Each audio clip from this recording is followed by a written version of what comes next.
Hello.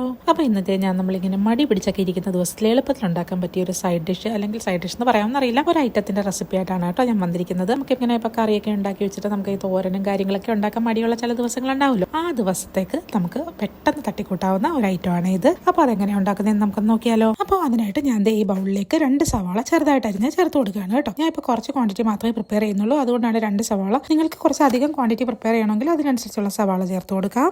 ഇനി അതിലേക്ക് നമുക്ക് എരിവിന് ആവശ്യത്തിനുള്ള മുളക് പൊടിയാണ് ചേർത്ത് കൊടുക്കുന്നത്. പിന്നെ ഇതിനാവശ്യമായിട്ടുള്ള ഉപ്പ് കൂടി ചേർത്ത് കൊടുക്കുന്നുണ്ട്. അതിനുശേഷം ഇതിലേക്ക് ഞാൻ ചേർത്ത് കൊടുക്കുന്നത് 2 സ്പൂൺ വെളിച്ചെണ്ണയാണ്. അതിനുശേഷം കുറച്ച് വിനാഗിരി കൂടി ചേർത്ത് കൊടുക്കാം. ഇനി നമുക്ക് ഇതെല്ലാം കൂടി ഒരുമിച്ച് ഒന്ന് ഇളക്കി യോജിപ്പിച്ചെടുക്കാം. ആ ഒരു മുളക് പൊടിയും ഉപ്പും വിനാഗിരിയും ഒക്കെ എല്ലാ ഇടത്തേക്കും എത്തുന്ന പോലെ നമുക്ക് നല്ലതുപോലെ യോജിപ്പിച്ചെടുക്കണം കേട്ടോ. എന്നിട്ട് ഇതിനെ ഒരു 10-15 മിനിറ്റ് അല്ലെങ്കിൽ മാക്സിമം ഒരു അരമണിക്കൂർ നല്ലപോലെ ഒന്ന് അടച്ചു വെച്ചിട്ട് നമ്മൾ നല്ല ചൂട് ചോറിനൊപ്പം വേറെ കറി ഒന്നും ഇല്ലെങ്കിലും നമുക്ക് ഇത് മാത്രം കൂട്ടിയായാലും നമുക്ക് ചോറ് കഴിക്കാൻ പറ്റും കേട്ടോ. നല്ല ടേസ്റ്റ് ആണ്. ആ ഒരു ഉള്ളിയൊക്കെ ഒരു 10 മിനിറ്റ് കൊണ്ട് നല്ല സോഫ്റ്റ് ആയി കിട്ടും. പിന്നെ ഞങ്ങൾ ഇവിടെ ഉള്ളി ചമ്മന്തി എന്നൊക്കെ പറയും. ഇത് അടിപൊളിയായിട്ട് വളരെ ഈസി ആയിട്ട് നമുക്ക് പ്രിപ്പയർ ചെയ്തെടുക്കാവുന്ന ഒരു സൈഡ് ഡിഷ് ആണ്. അപ്പോൾ എല്ലാവരും ഒന്ന് ട്രൈ ചെയ്ത് നോക്കുക. അപ്പോൾ ഇത്രയേ ഉള്ളൂ. ടാറ്റാ.